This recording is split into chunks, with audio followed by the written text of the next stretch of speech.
ஏமா 1ஆம் தேதி பென்ஷன் கொடுக்க முடியாதா? இல்லை சார், கொடுக்க முடியாது. ஏன் கொடுக்க முடியாது? நம்முடைய ஓய்வூதியம் எப்படி கிடைக்குதுன்னா, பல கூட்டங்கள் உங்களுக்கு சொல்லியிருப்பாங்க, இருந்தாலும் நான் மீண்டும் நினைவுபடுத்துகிறேன். நம்முடைய ஓய்வூதியம் இன்றைக்கு பணியில் இருக்கிற கிட்டத்தட்ட ஒரு 20-25,000 தொழிலாளிகள் தான் 2003 முன்னால் பணியில் சேர்ந்தவர்கள். அவர்களுடைய நிர்வாக பங்கு நம்ம ட்ரஸ்ட்டுக்கு போகுது. 1.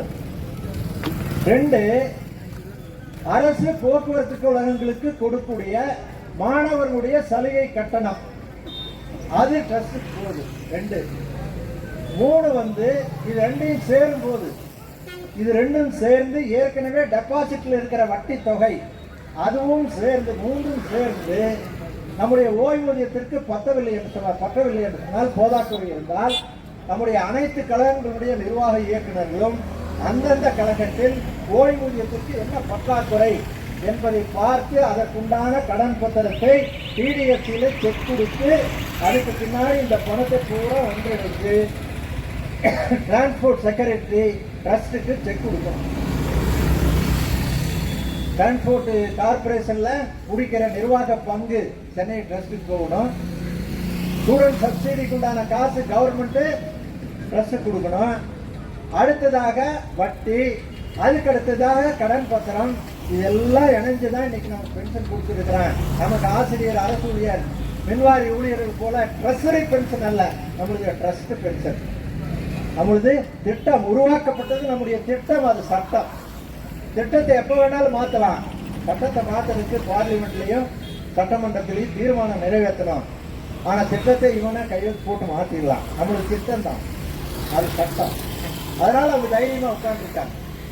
நம்முடைய திட்டம் என்பதால் எப்ப பார்த்தாலும் இதுக்கு ஆபத்து வரும் என்ற அடிப்படையிலே தான் நாம் முதல் கோரிக்கையாக நம்முடைய அமைப்பினுடைய தலையாய கோரிக்கை என்பது அரசு பென்ஷனை ஏற்று நடத்துகின்ற அடிப்படையில் ஒவ்வொரு ஆண்டும் நிதிநிலை அறிக்கையில் அரசு ஊழியரை போல, ஆசிரியரை போல, மின்வாரிய ஊழியரை போல அரசே நிதிநிலை அறிக்கையில் போக்குவரத்து ஓய்வூதியர்களுக்கான நிதி, இந்த ஆண்டுக்கான ஓய்வூதியத்திற்கு என்ன செலவு என்பதை நிதிநிலை அறிக்கையில் ஒதுக்கி நமக்கு ஓய்வூதியம் கொடுக்க வேண்டும் என்பதுதான் நம்முடைய முதல் கோரிக்கை. அதற்காகத்தான் நாம் தொடர்ந்து அந்த உரிமைக்காகவும் தான் முதல் கோரிக்கையாக நாம் போராடி கொண்டிருக்கிறோம்.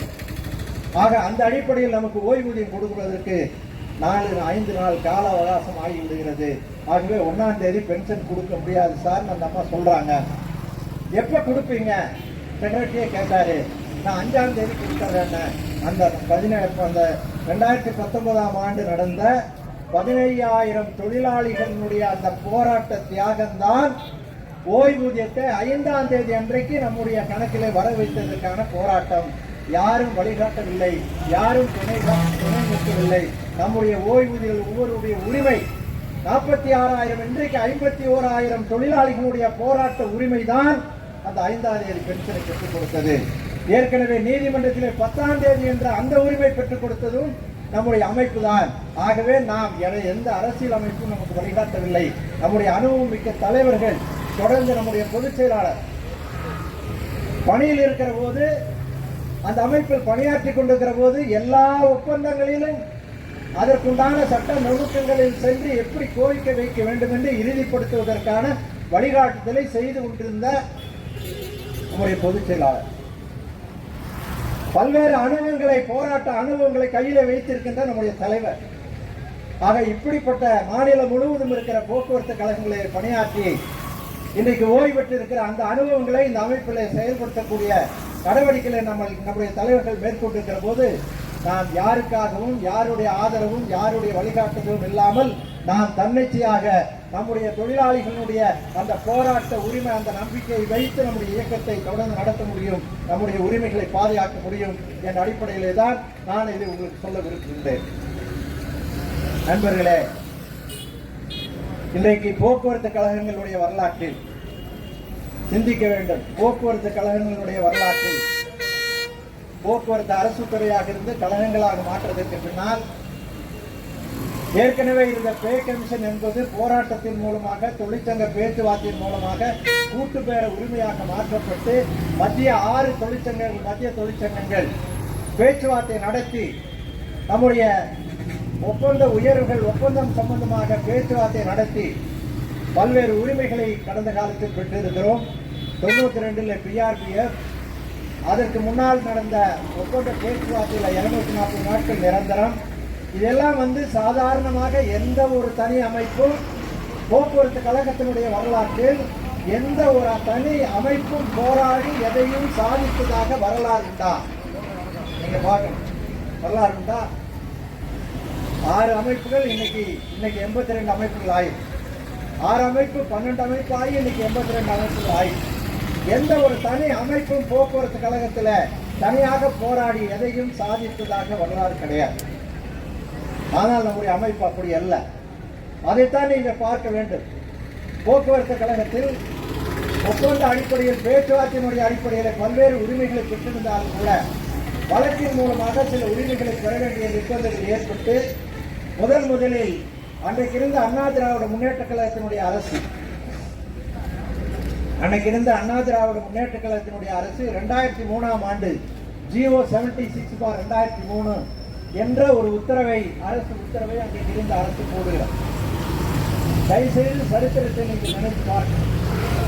76/2003 அந்த உத்தரவு என்ன சொல்லுகிறது என்று சொன்னால், ஏற்கனவே நடைமுறையில் இருக்கிற ஓய்வூதியம் பெறுவதற்கான வயது, முழு ஓய்வூதியம் பெறுவதற்கான அவருடைய பணிக்காலம் 30 ஆண்டுகள் என்று இருந்ததை அந்த உத்தரவின் மூலம் 33 ஆண்டுகளாக உயர்த்தப்படுகிறது.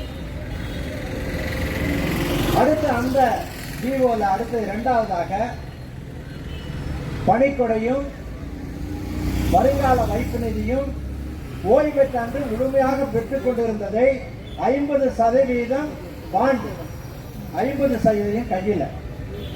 2003 முன்னாடி ஓய்வு பெற்ற தொழிலாளிகள் அதை அனுபவித்திருப்பார்கள். 50% பாண்டு, 50% கையில் தொகை. கற்பூர் சுந்தரபாண்டியன் டிரான்ஸ்போர்ட் செக்ரட்டரியா இருந்தபோது போடப்பட்ட அந்த உத்தரவு அதிகாரி. யார் வழிகாட்டுகிறார்கள் அரசுக்கு? இன்றைக்கு அரசில் இருக்கிற முதலமைச்சரிலிருந்து போக்குவரத்து அமைச்சர் வரை, சட்ட அமைச்சர் வரை எல்லோருக்கும் வழிகாட்டுவது யார்? IAS IPS படித்த அதிகாரிகள் மட்டுமல்ல, கழகங்களை நடத்தக்கூடிய, மின்வாரியத்தை நடத்தக்கூடிய அதிகாரிகள் தான் அவர்களுக்கு ஆலோசனை சொல்லுகிறார்கள். எப்படி தொழிலாளிய தலையில முகவரைக்குன்னு அவங்க தான் சொல்லிக் கொடுக்குறாங்க. ஆனா இன்னைக்கு வெளியே வந்துட்டு நீங்க பார்த்த ஒரு பெரிய போர்டில் ஒரு 50 பேர் எழுதி வச்சுட்டாங்க. இவர்கள் எல்லாம் தலைவர்கள். கோவை பேரவையில் பல சாதனை நான் பின்னாடி சொல்றேன், கொஞ்சம் பொறுத்துட்டேன், பின்னாடி சொல்றேன். அப்படி இருக்கிற போது அந்த உத்தரவில் ஏற்கனவே இருக்கிற அரசியலமைப்பு சட்டத்தில் ஓய்வூதியம் சம்பந்தமான உருவாக்கப்பட்ட அந்த விதிக்கு எதிரான ஒரு உத்தரவு, அரசு உத்தரவு ஜிஓ. ஆகவே இது செல்லாது, இதை நீதிமன்றத்தில் நாம் சேலஞ்ச் பண்ணணும் என்று முடிவெடுக்கிற போது முதலில் ஒரு வழக்கு 15,029/2003 என்ற வழக்கை முதலில் சென்னை உயர்நீதிமன்றத்தில் தொடுத்தது TTSF, பணியாளர் சம்மேளனம். 2008க்கு முன்னால் ஓய்வு பெற்ற தொழிலாளிகளுடைய PPO பென்ஷன் பே ஆர்டர் நீங்க எடுத்து பார்த்தீங்கன்னா, அந்த உத்தரவில் நீங்க பார்த்தீங்கன்னா 15,029/2003 என்ற இடைக்கால உத்தரவுக்கு பாதகமில்லாமல் உங்களுக்கு ஓய்வூதியம் வழங்கப்படுகிறது என்பது ஒரு கட்டம் வரைக்கும் அந்த நீதிமன்றத்தினுடைய உத்தரவு அதில் பதிவு செய்யப்பட்டுள்ளது. ஆக அந்த வழக்கு அரசாங்க உத்தரவை எதிர்த்து சென்னை உயர்நீதிமன்றத்தில் போட்ட முதல் வழக்கு TTSF. அடுத்த வழக்கு 15,241/2003 என்ற வழக்கை CIT தொடுத்தது. அதான் சந்திரன் சொல்லி நோட்டீஸ் எல்லாம் போட்டாங்க. 3வது வழக்கு 15,244/2003 என்ற 3வது வழக்கை AITC நண்பர்கள் தொடுத்தார். இந்த 3 வழக்குகள் தான் அந்த அரசு ஜீவோவை எதிர்த்து சென்னை உயர்நீதிமன்றத்தில் நடந்தது. 2008-18 வரை அந்த வழக்கு நடந்து இடைக்கால தீர்ப்பின் மூலமாக ஏற்கனவே அந்த உயர்த்தப்பட்ட 33 வருஷ சர்வீஸ் என்பது 30 ஆண்டாக பணிக்கொடையும் வைப்பு நிதியும் உடனடியாக கொடுக்க வேண்டும் என்ற இடைக்கால உத்தரவு வழிகாட்டுதலின் அடிப்படையில் தான் நாம் பெற்றுக் கொண்டிருந்தோம். 2018 அதனுடைய உத்தரவு வந்தது. அந்த அடிப்படையில் இன்றைக்கு வரைக்கும் நாம் பெற்றுக் கொண்டிருக்கிறோம். 2003 அந்த நடவடிக்கை ஓய்வூதியம் அப்போது நிறுத்தப்பட்டது. ஏன்னா 30 வருஷம் சர்வீஸுக்கு பென்ஷன் கொடுத்த பின்னாடி உத்தரவு மூலம் 33 வருஷம் என்று ஆக்கிற போது அப்ப இடையில 2 ஆண்டுகள் பென்ஷன் பெறவே நிறுத்திட்டாங்க. அதை ஏற்றுத்தான் வழக்கு. உடனடியாக அந்த வழக்கில் வெற்றி பெற்று திரும்ப அந்த ஓய்வூதியத்தை பெற்றுத்தருவதற்கான நடவடிக்கை 3 அமைப்புகள் நடத்திய வழக்கு. ஆனால் இன்றைக்கு வரைக்கும் அவங்க நாங்கள் தான் சாதனை சொல்லிட்டு இருக்காங்க. தவறான ஒரு வழிகாட்டு சொல்லப்படுகிறது. வழக்கில் நான் சாதித்த சாதனை என்பதை உங்களுக்கு நினைவுபடுத்துவதற்காக நான் கூறியிருந்தேன். அடுத்த வழக்கு நான் தொடுத்த வழக்கு ரேவாவின் மூலமாக பிஆர்எஸ் வழக்கு. ஏற்கனவே 98 நம்முடைய ஓய்வூதியத்தை உருவாக்கிற போது ஒப்பந்தத்தின் மூலமாக ஓய்வூதியம் உருவாக்கப்பட்ட போது போக்குவரத்து கழகங்களில் பணியாற்றிய தொழிலாளிகள் இதுக்கு மேலெல்லாம் இவங்கிட்ட வேலை செய்ய முடியாது. ஏன்னா அரசு வழிகாட்டுதல் அடிப்படை, அரசு உத்தரவினுடைய அடிப்படையில் பிஆர்எஸ்க்கு என்ன தகுதி என்று அதனுடைய விதிகளை வரிசைப்படுத்துகிற போது பிஆர்எஸ் செல்வதென்றால் அரசுடைய விதிகள் என்ன சொல்றதுன்னா 50 வருடம் அவருடைய பணிக்காலம் அல்லது 20 வருடம் பணிக்காலம், 50 வயது முடிந்திருக்கணும். 2ல் ஏதாவது ஒன்று இருந்தால் பிஆர்எஸ்ல போலாம் என்பது விதி, அரசு விதி. 98 நம்முடைய ஓய்வூதியம் உருவாக்கப்பட்டது. ஆனா 2002 வரைக்கும் விதிகள் உருவாக்கப்படல. 2002 தான் விதிகள் உருவாக்கப்படுகிறார்கள். அப்ப இவங்க என்ன பண்றாங்க, 98 பின்னாடி ஓய்வூதியம் உருவாக்குறதுனால 2000 பென்ஷன் நடைமுறைக்கு வருகிற போது பிஆர்எஸ் சென்ற ஊழியர்களுக்கு எல்லாருக்குமே ஏதாவது ஒன்று 50 வயசு அல்லது 20 வருஷம் சர்வீஸ் ஏதாவது ஒன்று இருந்தால் பிஆர்எஸ் அனுப்பிட்டாங்க, பென்ஷன் கொடுத்தாங்க. 2002 இந்த விதி வந்த உடனேயே ஏற்கனவே ஓய்வூதியம் பிஆர்எஸ்ல சென்று ஓய்வூதியம் பெற்றுக் கொண்டிருந்த 750 தொழிலாளிகளுடைய ஓய்வூதியத்தை நிறுத்திவிட்டார். அந்த உத்தரவின் மூலமாக, அந்த ஒரே உத்தரவின் மூலமாக 750 குடும்பங்களை நடுவில் தூக்கி வீசி எரிந்து விட்டது இந்த அரசு.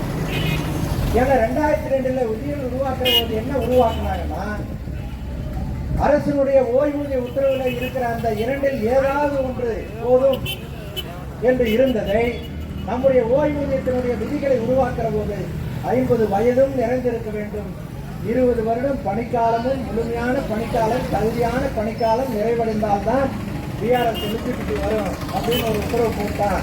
ஆகவே உங்களுக்கு ஓய்வூதியம் கொடுக்கிறேன்னு சொல்லி 750 குடும்பங்கள் நடுத்தர்கள் இருக்கிறது. யார் வந்து அன்றைக்கு பார்த்தார்கள்? யார் அவர்களை பாதுகாத்தார்கள்? எந்த அமைப்பு அவர்களுக்கு வழிகாட்டியது? எந்த அமைப்பு எழுத்து கொடுத்தது? நம்முடைய அமைப்பு தான் WP 276/2006 என்ற வழக்கை சென்னை உயர்நீதிமன்றத்தில் தொடுத்தார். வெற்றி பெற்றோம். நீதிமன்றம் சொல்லிட்டு நீ 98 ஓய்வூதியத்தை உருவாக்கிட்டு நீ 2002 விதி உருவாக்கியா? ஆகவே 2002 வரைக்கும் பிஆர்எஸ் செல்வோன அத்தனை தொழிலாளிகளுக்கும் அரியத்தோடு அவங்களுடைய ஓய்வூதியத்தை கொடுன்னு நீதிமன்றம் உத்தரவிட்டது. ட்ரஸ்ட் அப்பீலுக்கு போனாங்க, 8 அப்பீலுக்கு போனாங்க. அப்பீல் தோற்றுட்டாங்க. நீதிமன்றம் ஏற்றுக்கொள்ளவில்லை, அப்பீலை ஏற்றுக்கல. அப்பீல் தோட்ட உடனே நாம் அதை நடைமுறைப்படுத்தாதனால் கண்டெம்ட் பெட்டிஷன் போட்டோம். CP 3192/2014 என்ற கண்டெம்ட் பெட்டிஷன் போட்டோம். கண்டெம்ட் பெட்டிஷன் நடைமுறையில் நீதிமன்றம் விசாரித்திருக்கிறது. உரிய பதிலை நிர்வாகமோ அல்லது அரசோ எடுக்கவில்லை. நீதிபதி உத்தரவிடுகிறார். அடுத்த வாய்தாவில் போக்குவரத்து கழகங்களுடைய நிர்வாக இயக்குநர்கள் அத்தனை பேரும் பொட்டியேறும் உத்தரவு போட்டார். அத்தனை நிர்வாக இயக்குநர்களும் வரிசையாக சாட்சி கொண்டு நிற்கிறாங்க, கைதி கொண்டு நிற்கிறாங்க வரிசையாக. நீதிபதி கேட்கிறார், நீதிமன்றத்தின் உத்தரவை அமலாக்க முடியுமா அல்லது எல்லாரும் சிறை கம்பிகளுக்குள் செல்ல போகிறீர்களா? என்ன முடிவு பேசிட்டு சொல்லு. அரை மணி நேரம் டைம். டிரான்ஸ்போர்ட் செக்ரட்டரி பேசு, உங்க ஐடிகிட்ட பேசிட்டு வந்து முடிவை சொல்லு, இல்லைன்னா உத்தரவு போட்டுவேன் சொல்லிட்டாரு. போய் வெளியில போய் எல்லாம் நடுநடி போன நிர்வாக இயக்குநர்கள் ஆச்சு. அடையா இப்ப கலெக்டரோட அதிகாரம் இருக்கணும். ஏசி ரூம், ஏசி காரு, குடும்பமே ஏசி இல்ல. அவன் சிறை கம்பி போவானா? நாங்க 14 நாள் போராடணும். 2001 அந்த அம்மா போனஸ் சீலிங் வச்ச போது 17 நாள் நம்ம எல்லாம் சிறையில படித்து போராடி இருந்தவர்கள். சிறை கொட்டடையில 14 நாள் இருந்து நம்ம எல்லா அமைப்புகளும் சார்ந்ததுதான், எந்த ஒரு தனி அமைப்பும் அல்ல, எல்லா அமைப்புகளும் சார்ந்ததுதான் நாம் போராடினோம். ஆனா நிர்வாகி ஏற்றுக்கொள்வார்களா? உடனடியா பேசிட்டு வந்தாங்க. இவரானார் எங்களை மன்னிச்சுக்க, உடனடியா நான் போய் நிறைவேற்றிடுறேன். 24 மணி நேரத்தில் அவங்களுக்கு அவங்க கணக்குல வங்கி கணக்கில் பென்ஷன் போடுவோம் தான். எல்லா போக்குவரத்து கழகத்திற்கு நிர்வாகி இயக்குனர் வந்தான். வெடிய அலுவலர்கள் எல்லாத்தையும் கூப்பிட்டான், உட்கார வச்சான். நாளைக்கு அவங்களுடைய வங்கி கணக்கில் எல்லாம் பென்ஷன் ஏறணும், அரியரும் கொடுக்கணும் உத்தரவு போட்டார். 750 குடும்பங்களினுடைய அடுப்பை அவித்த அந்த அரசு உத்தரவை எதிர்த்து நாம் போராடி அந்த 750 குடும்பங்களுடைய அடுப்பையும் மீண்டும் இன்றைக்கு இருக்கிற மாதிரி இந்தியன் கேஸை கொடுத்து எரிய வைத்தது நம்முடைய ஓய்வூதிய அமைப்பு, ரேவா அமைப்பு. வரலாற்றை யாருக்கு சாதிச்சிருக்காங்க? எந்த அமைப்பும் வழிகாட்டியது நாம் தான், நம்முடைய அனுபவம் தான். ஓய்வற்றதற்கு பின்னால் இந்த நம்முடைய ஓய்வூதியங்களுக்கான சலுகைகள், சட்ட சலுகைகள், நீதிமன்ற உத்தரவுகள், எந்த அனுபவத்தின் அடிப்படையில் பல்வேறு வரலாற்றுகளை படித்து பல்வேறு வரலாற்று தீர்ப்புகளை எல்லாம் படித்ததற்கு பின்னால் தான் நம்முடைய அமைப்பு இன்றைக்கு நடவடிக்கைகள் எல்லாம் எடுத்துக் கொண்டிருக்கிறது. அந்த அடிப்படையில் தான் நாம் பிஆர்எஸ் ஓய்வூதியம் நாம் பெற்றுக் கொடுத்தோம். இன்னைக்கு இருக்கிற பிஆர்பிஎஃப் இதுக்கடையில் 1/9/2016 ஒப்பந்தம் சம்பந்தமான ஒரு போராட்டம் தமிழ்நாடு முழுவதும் நடைபெற்றது. அரசாங்கம் பேச்சுவார்த்தைக்கு வரல. எல்லா தொழிற்சங்கங்களும் தான் போராட்டத்தை அறிவித்தார்கள். பணியில் இருக்கிற தொழிற்சங்கத்தினுடைய தொழிலாளர்கள் கூட அந்த போராட்டத்தில் பங்கெடுத்தார்கள். 14 நாட்கள் போராட்டம். இடையில 3 அமைச்சர்கள் உட்கார்ந்து பேசினாங்க, பணத்தை கொடுத்துறோம், ஒப்பந்தத்துக்கு வர்றோம், பேச்சுவார்த்தை தொடங்கினாங்க. பேச்சுவார்த்தை தொடங்கும் போது தொழிற்சங்கங்களுடைய கோரிக்கை நெருக்கல் காரணியாக அரசு ஊழியர்களை போல 2.57 கொடுக்கணும்னு கோரிக்கை வச்சாங்க. முடியாது, 2.44 தான் கொடுப்பேன் அப்படின்னு சொன்னாங்க. இவங்க ஒத்துக்கல, போராட்டம் தொடர்ந்தாங்க. மதுரையில் ஒரு பொதுநல வழக்கு போட்டாங்க. இந்த போராட்டத்தை தடை பண்ணணும், இது பொதுமக்களுக்கு இடையூறு செய்கிறது. ஆகவே அரசாங்கம் பேசி முடிப்பதற்கு ஒரு உத்தரவும் இந்த போராட்டத்துக்கு ஒரு தடையும் என்று ஒரு வழக்கு போட்டாங்க. அன்னைக்கு சென்னையில் இருந்த தலைமை நீதிபதி இந்திரா பானர்ஜி அவர்கள் போராட்டத்தை தடை பண்ணி உத்தரவு போட்டாங்க. அந்த தடையை மீறி போராட்டம் நடந்து கொண்டிருக்கிறது. வழக்கு மதுரை உயர் நீதிமன்றத்திலே நடக்கிறது. இடையில 2.44 போதாது என்கின்ற சொல்லுகிற போது நீதிபதி என்ன உத்தரவு போடுறாருன்னா, நீ 2.44 கேட்கிறான், 2.57 தான் கொடுப்பேன்னு சொல்றான், எது சரி என்பதை ஒரு தனி நீதிபதி விசாரித்து அவர் ஒரு முடிவை சொல்லுவாரு, நீங்க ஏற்றுக்கணும்னு சொல்லி உத்தரவு போட்டாரு. அது ஆர்பிட்ரேஷன் நடந்துச்சு. வழக்கு மதுரையில 12 தொழிற்சங்கங்கள் அன்னைக்கு போராட்டத்தில் இருந்த 12 தொழிற்சங்கங்கள் அங்கே அந்த வழக்கு வைக்கிறார். நம்முடைய ஓய்வு கால பலன்களுக்காக நாம் போராடி கொண்டிருக்கிறோம். 2011 இறுதி 12 - 17 வரை 5 ஆண்டு காலம் நம்முடைய ஓய்வூதிய பலன்களுக்காக காத்திருக்கிறோம், போராடி கொண்டிருக்கிறோம். கிட்டத்தட்ட 62 மாதங்கள். ஆகவே நம்ம அந்த போராட்டத்தில் பங்கெடுத்தோம். ஆகவே 13வது நபராக நம்முடைய ஓய்வூதிய அமைப்பு, நம்முடைய வழக்கறிஞர் சீனியர் லாயர் அஜய் கோஷ் மூலமாக நாமும் அந்த வழக்கில் ஆஜராகி அந்த வழக்கில் நம்முடைய நியாயத்தை எடுத்து சொல்லி மணிக்குமார் ஜட்ஜி அவர்கள் அந்த வழக்கில் ஏற்கனவே என்ன சொன்னாரு, தனி நீதிபதியினுடைய ஆர்பிட்ரேஷனுக்கு அனுப்பிட்டார். அனுப்பினதுக்கு பின்னாடி அவருக்கு மனசாட்சி உறுத்துகிறது, தவறு செய்திருக்கான்னு மனசாட்சி உறுத்துகிறது. ஆகவே ஒரு பெட்டிஷனை, அவரே இல்லாத ஒரு பெட்டிஷனை ஆளை வச்சு தயாரிக்கிறார். மாயாண்டி சேர்வை, இதுக்கெல்லாம் ஞாபகம் இருக்குன்னு நினைக்கிறேன். மாயாண்டி சேர்வையினுடைய ஒரு தனி விண்ணப்பத்தின் மூலமாக நான் வழக்கை மீண்டும் தொடர்ந்து நடத்துகிறேன் என்று வழக்கு நடத்துகிற போது நாம் பேசி ஒவ்வொரு வாய்தாவிலையும் 205 கோடி ஒரு வாய்தாவில், 323 கோடி ஒரு வாய்தாவில், ஒட்டுமொத்தமாக 750 கோடி ரூபாய் 3 அமைச்சர்கள் பேச்சுவார்த்தை நடத்தினார்கள். போராட்டம் இறுதி முடிவுக்கு வந்துவிட்டது. 2.44 போதும் என்று ஆர்பிட்ரேஷன் முடிவு சொல்லிவிட்டது. தொழிற்சங்கங்கள் ஏற்றுக்கொள்ள வேண்டிய சூழ்நிலை. ஆனால் ஓய்வு கால பணத்திற்கான முடிவு என்பது கொடுக்கிறேன்னு சொன்னது அரசு கொடுக்கல. நம்முடைய நீதிமன்றத்தினுடைய நடவடிக்கை, நம்முடைய வழக்கறிஞருடைய நடவடிக்கை. ஆகவேதான் 3 வாய்தாக்களில் 3 தவணைகளாக ஒட்டுமொத்தமாக 750 கோடி ரூபாய் நாம் பெற்று தந்தது. ஒரு பக்கம் தொழிலாளிகளுடைய போராட்டத்தின் மூலமாக விளைந்த வழக்கு, அந்த வழக்கில் வெற்றி பெற்றதன் மூலமாக நம்முடைய அந்த ஓய்வு கால பலன்களை நாம் பெற்றோம். அது மட்டுமல்ல, வட்டியோடு கொடுக்கணும்னு உத்தரவு. ஆனால் நிர்வாகம் வட்டி எது வரைக்கும் போட்டான்? நீதிமன்ற உத்தரவு தேதி வரைக்கும் தான் வட்டி போட்டான். கேட்டா பல அதிகாரிகள் சொல்றாங்க இல்லையா, அதிகாரிகள் சங்கம், அதெல்லாம் நினைச்சு பார்க்கணும். போக்குவரத்து கழகத்தில் பணியில் இருக்கிற அதிகாரிகள் என்னென்ன அநியாயம் பண்ணாங்க, கொஞ்சமான அநியாயமா பண்ணுனா அதெல்லாம் வரலாற்றில் சொன்ன நேரம் பத்தாது. ஆனா 1-2 என்னன்னா, என்ன அதிகாரி என்ன சொல்றான்னா, நீதிமன்றத்தினுடைய தேதி வரை வட்டி கொடுத்தா போதும், அப்படின்னு சொல்லி நீதிமன்ற உத்தரவு தேதி வரைக்கும் தான் வட்டி கொடுத்தான்.